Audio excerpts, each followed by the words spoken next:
जैव प्रक्रम और पोषण के बारे में, तो जैव प्रक्रम के बारे में आप लोग तो जानते ही हैं। अगर जानते हैं तो आप अपने शब्दों में कोई हमें समझा सकते हैं? एनीबॉडी? थोड़ा जोर से बोलना है ताकि पीछे वाला भी सुन सके, समझ सके।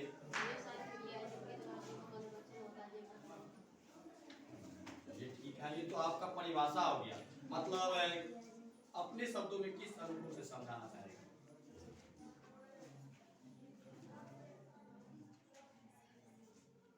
और कोई लड़का करते हैं और उसका उपयोग करने की कोशिश करते हैं, उपयोग कर लेते हैं, तो आपका प्रक्रम हो गया। ये तो आपका परिभाषा हुआ ना। लेकिन जो गौ करते हैं कैसे होते हैं, इतना रेट से क्यों आती है करते हैं, बैठ सकता है। और कोई?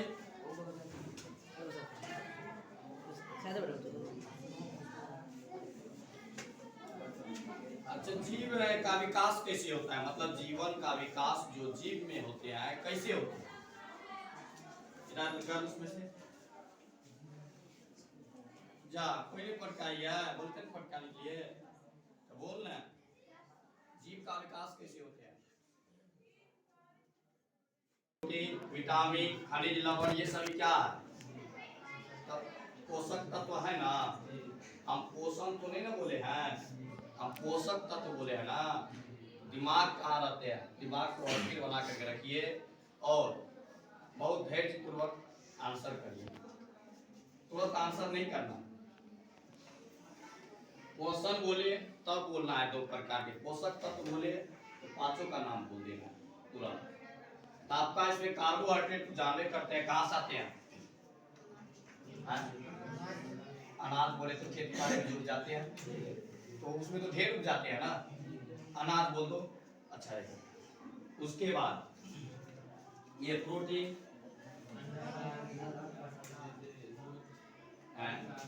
थोड़ा क्या करते हैं, ये कॉन्फिडेंस के साथ बोलना है और जोर से बोलने की कोशिश करेगा, नॉर्मल में नहीं बोलेगा। समझ आ गया? हाँ, आपका प्रोटीन समझ में आ गई कि प्रचुर मात्रा में किसमें होते हैं? अंडे के पीले भाग में और दाल में, सभी समझ आ गया ना। अब उसके बाद हम बात करने वाले हैं वसा, फैट।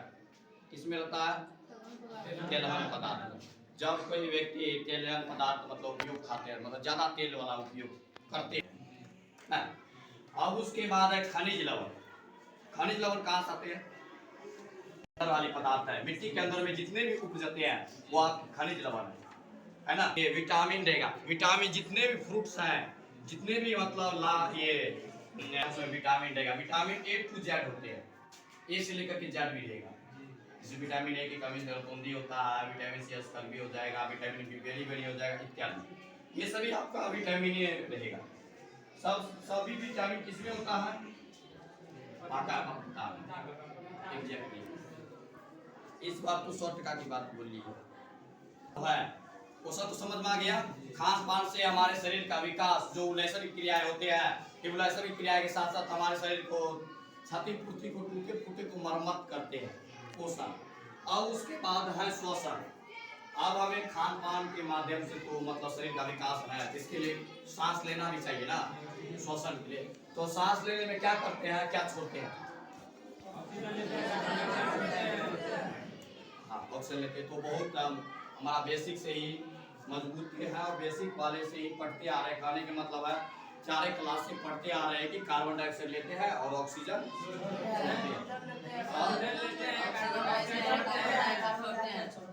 तो कार्बन डाइऑक्साइड कौन लेते हैं, ऑक्सीजन कौन छोड़ते हैं?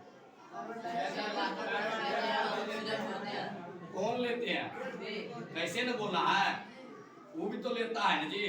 तो बोलना चाहिए ना, हरे पेड़ पौधे ले लेते हैं, मतलब ये कार्बन डाइऑक्साइड ले लेते हैं और ऑक्सीजन छोड़ देते हैं। और यह क्रिया है आपका दिने भर होगा, रात भर गैसों का आदान प्रदान हो जाएगा।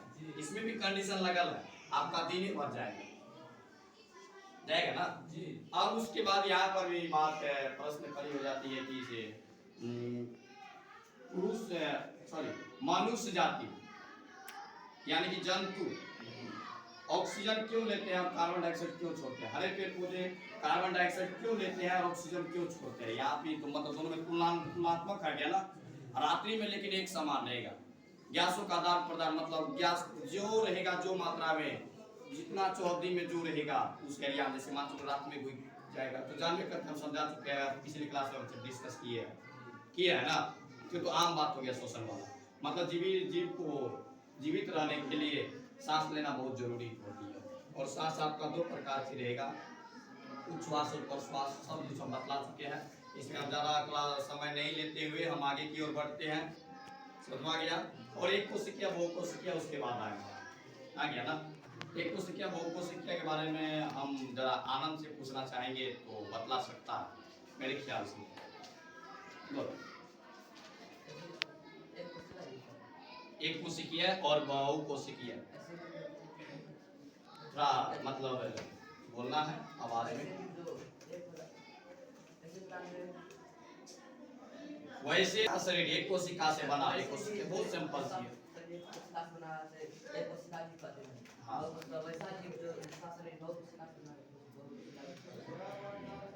तो इसके लिए जरा एग्जाम्पल पेश करिए एक कोशिका वाले की। जी जी। उसके बाद बहु कोशिकीय के लिए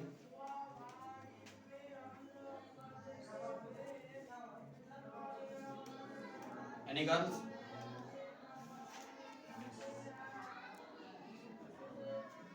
बॉयज?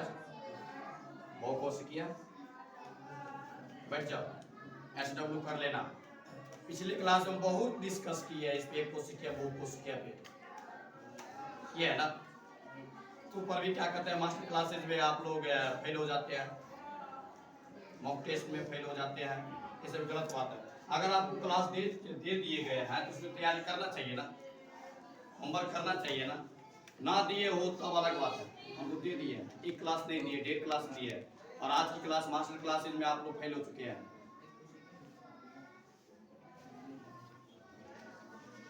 तो श्वसन आपका पॉइंट टॉपिक हो गया। इसमें परिवहन कहने की मतलब है, ये जो क्लास 10th में जो बायोलॉजी है इसमें आपका 7 टॉपिक है। फर्स्ट तो जानवे करता है कि क्या है, पोषण है, आपका दूसरा क्या है, श्वसन है, तीसरा क्या है, परिवहन है, चौथा क्या है, उत्सर्जन है, पांचवा क्या है, रिप्रोडक्शन मान जनन है और अनुमान है। ये उसके बाद ये छठा क्या रहेगा बाबू रे, नहीं सॉरी, पांचवा में नियंत्रण समन्वय जाएगा, छठा में आपका जनन और आनुवांशिकी, सातवां आपका जाएगा पर्यावरण मुद्दा, पर्यावरण मतलब 7 को टॉपिक है। तो ये जो पहला आपका टॉपिक है थोड़ा भूमिका हो जाते हैं, समझ गया ना। तो भूमिकाएं में क्या होते हैं, मतलब जो जब मूवी जो शुरू होते हैं तो उस मूवीज में कौन कौन किरदार निभाने वाले हैं उसके सबका नाम आ जाते हैं ना जी। कौन डायरेक्टर रहते हैं, कौन संचालक होते हैं, कौन इत्यादि होते हैं, वही सब रहता है ना। तो हमारे बुक में जो होने वाले हैं मेन किरदार निभाने वाले हैं, तो वही आपका दो पंक्ति यानी एक एक पैराग्राफ देख करके इसको थोड़ा बहुत शॉर्ट में भूमिकाएं दे दिए। तो हम श्वसन के बारे में तो समझ लिए, थोड़ा हमारा झलक दिखे है, अभी अच्छी तरह से नहीं पढ़े हैं। इसमें ढेर सारा आएगा आपका वायवीय श्वसन, अवायवीय श्वसन, उसके बाद एटीपी का विखंडन होगा, क्या कहते हैं ऑक्सीजन की उपस्थिति अनुपस्थिति अभाव सब चलेगा इसमें। अभी उतना समय लंबी समय न लेते हुए हम आगे की ओर बढ़ते हैं, वो अपने डील हो जाएगा आगे। कमिंग सून वाली जो क्लास लगल है उसमें डील हो जाएगा, टेंशन ना लो। उसके बाद है ट्रांसपोर्ट सिस्टम, परिवहन तंत्र। तो परिवहन तंत्र ट्रांसपोर्ट तो आप जानबे करते हैं, कितने छात्र एवं छात्राएं ट्रांसपोर्ट से सामान मंगाते हैं ना।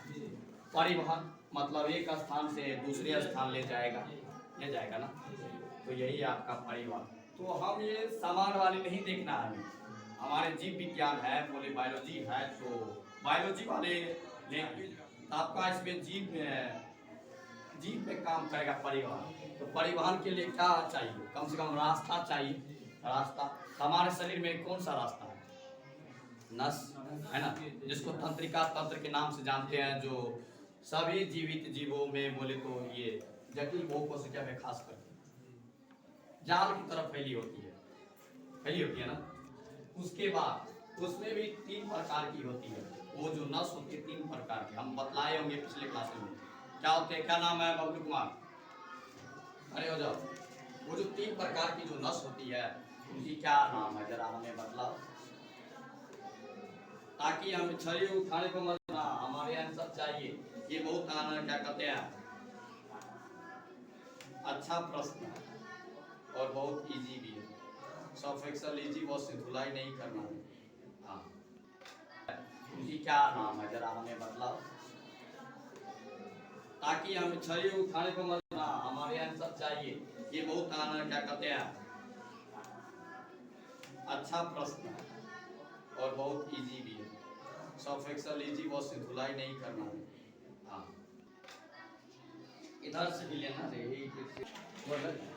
जितने भी कचरे वाले रक्त होते हैं सभी शरीर के सभी अंगों से ले जाएगा, फिर क्या कहते हैं हृदय में ले जाएगा, और फिर हृदय से वही कचरे वाला फुफ्फुस धमनी के माध्यम से फेफड़े में चल जाएगा, समझा गया ना।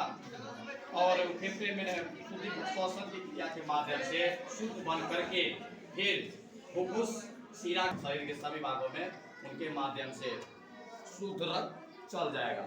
तो इसके लिए तो रास्ता तो बन गया ना, रास्ते ना ये सभी जाने आने के लिए रास्ता है। यही आपका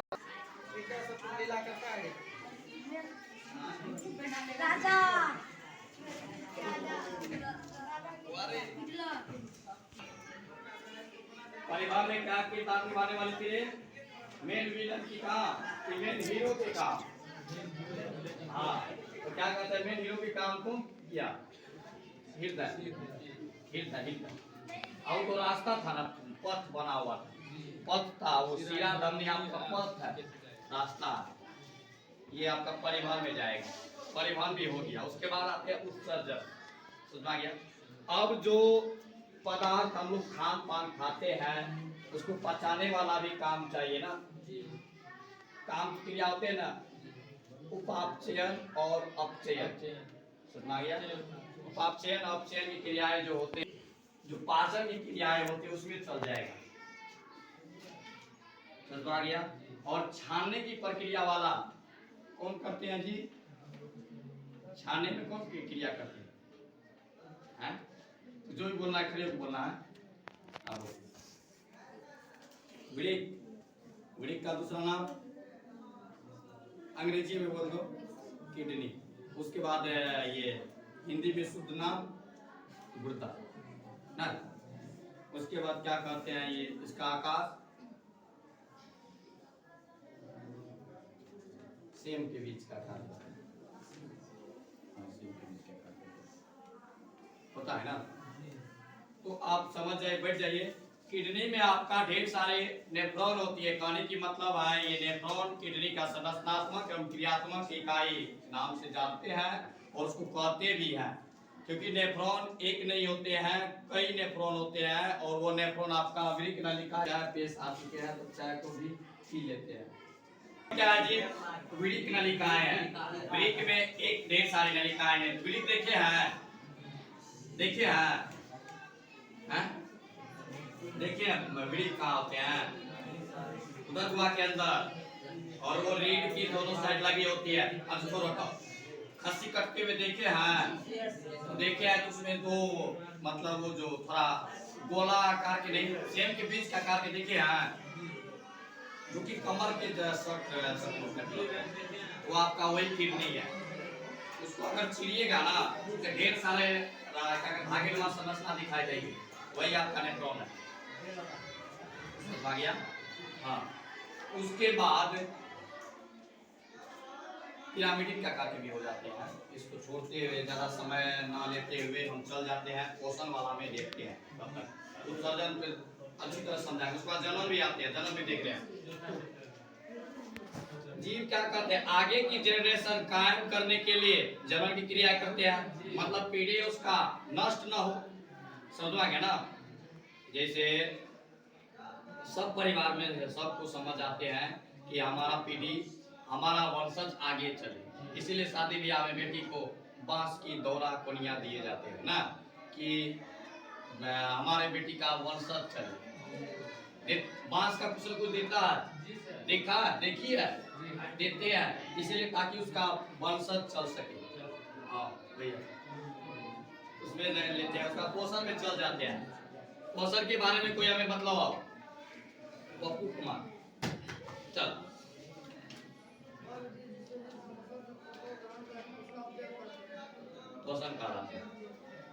स्वपोषण कितने प्रकार के होते हैं? और स्वपोषण परपोषण, ठीक है। तो स्वपोषण के बारे में हमें मतलब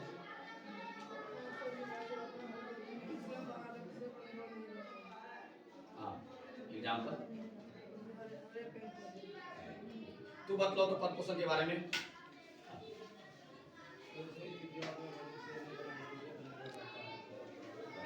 उसके बाद एग्जाम्पल लो, एग्जाम्पल बोल दो ना सब आगे। बैठ जाओ सीधा। तो बोलेगा क्या कहते हैं परपोषण कितने प्रकार के होते हैं? बैठ जाओ।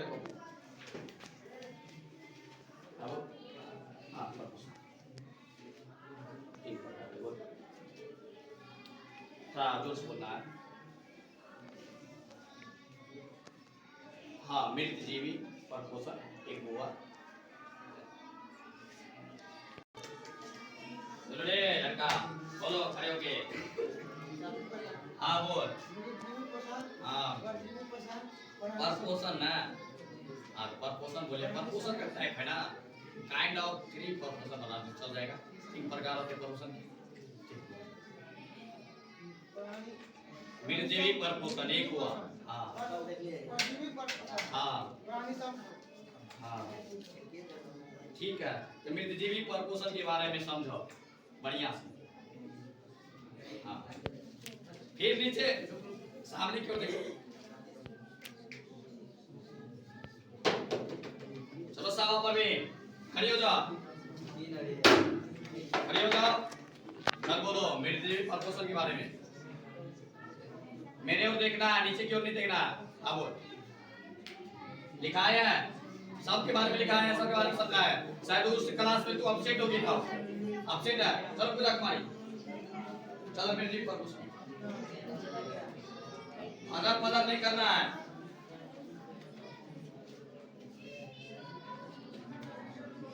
जोर से बोलना है ताकि दूसरा लड़की भी सुनाएगी उनको।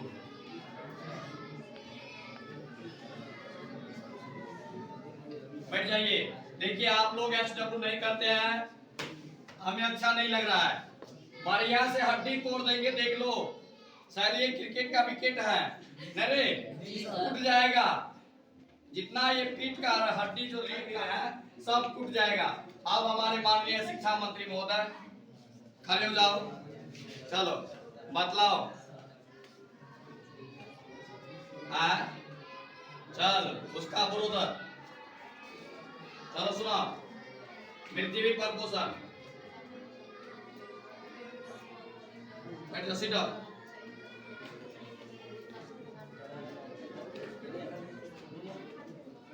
उसके बाद एग्जाम्पल लो। हाँ हाँ सिट अप। देखो आखिर ये भी तो बच्चा है ना, ये भी तो मेहनत करता है ना। तो आप लोग कहाँ है? आप लोग विद्यार्थी नहीं है? हाँ आप लोग विद्यार्थी नहीं है? बैठ जाओ, तैयारी करके लाइए। आने वाली कल में यही बच्चा क्या करता है, बिहार का नाम रोशन करेगा। इसका पिताजी का नाम बाबूलाल है, जो कि अररिया से आए हुए चल के बहुत दूर से पढ़ते हैं। फिर राजा क्या करेगा? नहीं हाँ उसके बाद हम फिर से इसमें चर्चा कर लेते हैं पोषण के बारे में। ज्यादा समय नहीं लेंगे, उसके बाद डील करते जाते हैं। तो पोषण में जो जीव अपना पोषण ग्रहण करेगा, उसको ग्रहण करके उसका उपयोग करेगा, आपका पोषण ही है। जो कि पोषण दो प्रकार के होते हैं, स्वपोषण परपोषण। स्वपोषण में खुद की भोजन जो बनाएगा यानी स्वयं बनाएगा, दूसरे का आश्रित नहीं रहेगा, स्वपोषण ही है। जैसे हरे पेड़ पौधे खुद की भोजन बनाते हैं सूर्य की प्रकाश की उपस्थिति में। सूर्य की प्रकाश की उपस्थिति में जो भोजन बनाते हैं उसमें क्लोरोफिल उपस्थित रहेगा तबे ना। क्लोरोफिल वर्णक उपस्थित होते हैं, जिसमें जो हरित लवक बोले तो क्लोरोप्लास्ट में उपस्थित होते हैं। और वो प्रकाश संश्लेषण में क्या लेते हैं, कार्बन डाइऑक्साइड ले लेते हैं और मिट्टी से जड़ लेकर के वो ग्लूकोज तैयार कर लेते हैं। तो ग्लूकोज उनका क्या कहते हैं, भोजन ही है। और वो प्रकाश संश्लेषण में कुछ न कुछ एटीपी ऊर्जा का भी निर्माण कर लेते हैं और ऑक्सीजन बना करके तैयार कर देते हैं। ऑक्सीजन वो बाहर निकल जाते हैं तो हम सब ले लेते हैं। समझ में आ गया? तो ये सभी प्रकाश संश्लेषण के अंतर्गत आते हैं। उसके बाद आते हैं परपोषण, जो दूसरे जीवों पर आश्रित रह करके भोजन ग्रहण करते हैं, परपोषण का ही ये डिफरेंशियल मतलब परिभाषा है, समझ आ गया। उसके बाद परपोषण भी आपका 3 प्रकार के होते हैं, मृतजीवी परपोषण, परजीवी परपोषण, प्राणी संपोषण। प्राणी संपोषण हो गया, तो इसमें फिर से हम इसमें परिभाषित कर देते हैं। मृतजीवी परपोषण में हो गया कि वैसे जीव जो दूसरे जीव पे आश्रित रह करके मृत जंतु या पौधे से अपना भोजन करेगा, मृतजीवी परपोषण हो गया। जैसे हो गया आपका कवक, बैक्टीरिया, जीवाणु इत्यादि, समझ आ गया। उसके बाद फिर इसमें अपघटन करता भी आ जाएगा, जो सड़े गले को नष्ट करके कुछ लाभदायक पदार्थ पर बना देते, जैसे ह्यूमस कंपोस्ट खाद बनते हैं ना, तो उसके बाद क्या करते हैं मिट्टी में मिल करके खाद हो जाते हैं। अपघटन करता का ये काम है, जो वो बोले थे क्या कहते हैं जीवाणु, और इसमें चल जाएगा कवक, अहम भूमिकाएं निभाएगा अपघटन करता में। उसके बाद इस पे भी हम चर्चा किए होंगे पिछले क्लास में परजीवी परपोषण के बारे में, जो दूसरे जीवों पे आश्रित रह करके उससे अपना भोजन ग्रहण करते हैं, मतलब अस्थायी या अस्थायी तौर पे परजीवी परपोषण का ये डिफरेंशियल है। जैसे गोलकृमि जो चाली के काम करते हैं हमारे शरीर के अंदर जो है, उसके बाद मलेरिया परजीवी, उसके बाद हो गया प्लाज्मोडियम वायरस भी हो जाएगा, गोलकृमि इत्यादि हो गया, समझ में आ गया। वो वर्म, टेप वर्म ढेर है तो उतना नहीं लेना, इत्यादि लगा दिए, हो चुका है। उसके बाद प्राणी संपोषण के भी बारे में हम बतलाए होंगे। तो बहुत दुख होता है कि जो पढ़ा दिए हैं ना तो आप लोग जवाब नहीं देते हैं, समझ आ गया ना। अभी भी ढेर समय है, न्यू क्लास से जो शुरू है अभी से भी मेहनत करिए आप, समय ढेर है। और क्या कहते हैं जिला टॉपर नहीं, टॉप 10 की लिस्ट में आइए, मेरिट लिस्ट में आ जाइए, सेलेक्ट होइए, तब हम सबको भी गर्व होंगे कि हाँ हमारा विद्यार्थी भी टॉप 10 में मेरिट लिस्ट में आ गया है ना। तो प्राणी संपोषण में क्या होते हैं कि जैसे हम भोजन ग्रहण करते हैं तो हमारे जैसे ही दूसरा भोजन ग्रहण करेगा, कहने की मतलब है वह पोषण, इस प्रकार की पोषण में वैसे जीव क्या कहते हैं ठोस या तरल के रूप में भोजन ग्रहण करते हैं, दूसरे जीव के समान करेगा। जैसे हम करते हैं हमारे समान बबलू करेगा, यही आपका प्राणी संपोषण है। जैसे मनुष्य, मेढक इत्यादि हो जाएगा, समझ में आ गया ना। फिर इसमें क्या कहते हैं ये पौधे वाला पोषण में तो आप देखे थे कि पौधे में पोषण जो होते हैं प्रकाश संश्लेषण क्रिया करते हैं, तो पोषण जो प्रकाश संश्लेषण क्रिया नहीं करते हैं जो पौधे, उसको 2 भागों में बांटा गया है, मृतजीवी पौधा और परजीवी पौधा। तो मृतजीवी पौधा आपको क्या कहते हैं सड़े गले स्थानों पे मतलब उत्पत्ति लेते हैं, जैसे गोबर छत्ता। उसके बाद परजीवी पौधा हो गया, क्या कहते हैं दूसरे पौधे पर आश्रित रह करके अपना पोषण ग्रहण करते हैं, तो परजीवी हो गया, जैसे मरबेल की लत्ती हो गया ना। अब उसके बाद यहाँ तक तो कंप्लीट है ना, नोट्स लिखा भी दिए है ना, हाँ कोई दिक्कत नहीं ना। अब बोलिए हमारी जो ये लेक्चर थी उसमें किसी को दिक्कत हुआ तो बोल, कंफ्यूजन है, एनी मोर प्रॉब्लम, एक साथ बोलना है, एनी मोर प्रॉब्लम। हाँ, अगर दिक्कत है तो आप बोल सकते हैं, अंडरस्टैंड। डिस्कस कर उसको संतुलित हम कर चुके होंगे पिछले क्लास में, किए थे या नहीं किए थे? अगर नहीं किए तो हम करेंगे, लड़ मार कर लड़े।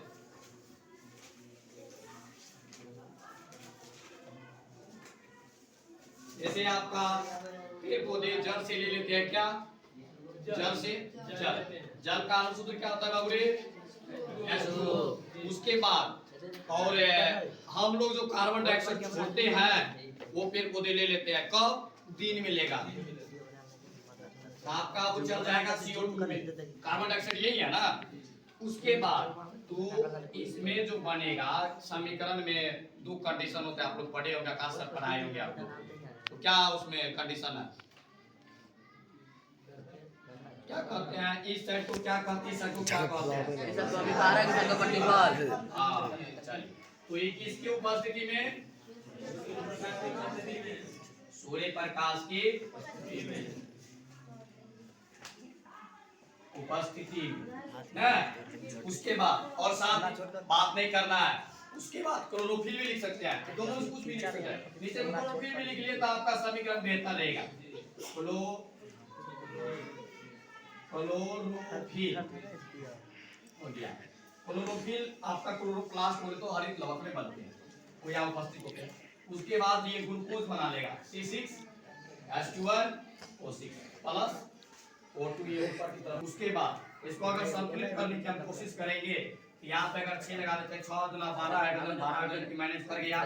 सब सर बतला दिया है, या नहीं तो अपना उनसे सीख लेना, हम केमिस्ट्री नहीं पढ़ाते हैं, समझा गया ना।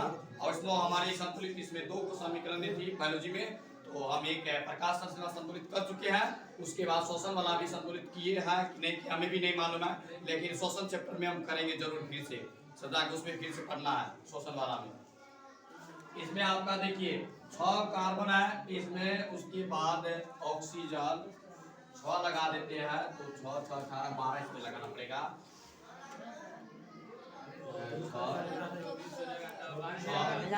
6 हो गया, संतुलित हो गया आपका। ये समीकरण संतुलित हो चुका है। ये आपका जल हो गया। जल में क्या रहते हैं, हाइड्रोजन और ऑक्सीजन, जो कि कितने अनुपात में होते हैं, 2:1 है ना। उसके बाद ये हो जाएगा कार्बन डाइऑक्साइड। उसके बाद ये ग्लूकोज है, यही पौधे का भोजन है, यही भोजन बनाएगा, यही मतलब दिन भर के लिए उसका रह जाएगा पौधे। और ये ऑक्सीजन जो ऊपर की तीर है ना, ये निकल रहा, तीर भी इसमें इंगित करते हैं, ऊपर की तीर अगर रहेगा तो वो निकल रहा है, और फिर इसमें नीचे की तरफ अगर तीर लगा दे तो उस समीकरण में चाहिए, सुना गया। इसके लिए आप पिछले क्लास में बताए हो चुका है। उसके बाद क्या कीजिए, जंतुओं में पोषण है, इसमें आप लोगों की सबसे पहले आ जाएगा अमीबा और पैरामीशियम के बारे में। तो अमीबा आपका एक कोशिकीय प्राणी है, उसके शरीर के आकार क्या कहते हैं, लिमिट नहीं होते, अपना आकृति बदलते रहते हैं, जो भी मतलब माहौल में रहेगा ना, उस माहौल का उसके प्रभाव पड़ जाते हैं। और ये अपना भोजन उत्पाद के माध्यम से करते हैं, और इसके भोजन के लिए छोटे छोटे डाइटम, छोटे छोटे शैवाल के कण आते हैं, समझ में गया, मतलब भोजन वो करते हैं वही सब। उसके बाद जब उसके सामने से भोजन गुजरते हैं, मतलब उसके अगल बगल से, तो अमीबा क्या करते हैं, उत्पाद को चारों ओर फैला देते हैं और किसी ओर से मुंह खोल देते हैं और खा लेते उसके माध्यम से। खाने की मतलब है अमीबा में मुख नहीं होता है, बोले तो मुंह नहीं होते हैं, समझ में गया ना, उत्पाद ही होते हैं। और इस शैवाल में ठीक इसी का ऑपोजिट सीलिया से इसका शरीर ढके होती है, ये भी एक कोशिकीय मृदुजलीय ही जीव है, समझ में गया। लेकिन ये अपना इसके मुख गुहा इसमें होते हैं, लिमिट होते हैं, भोजन करने के लिए मुख गुहा होता है सवाल में, लेकिन अमीबा में नहीं होते हैं। इसमें आप लोग 2 नंबरिया पूछे जाते हैं, सब सारे इंपॉर्टेंट होती है। इतना हमारे वीडियो कितने व्यक्ति को पसंद होते हैं, ठीक है।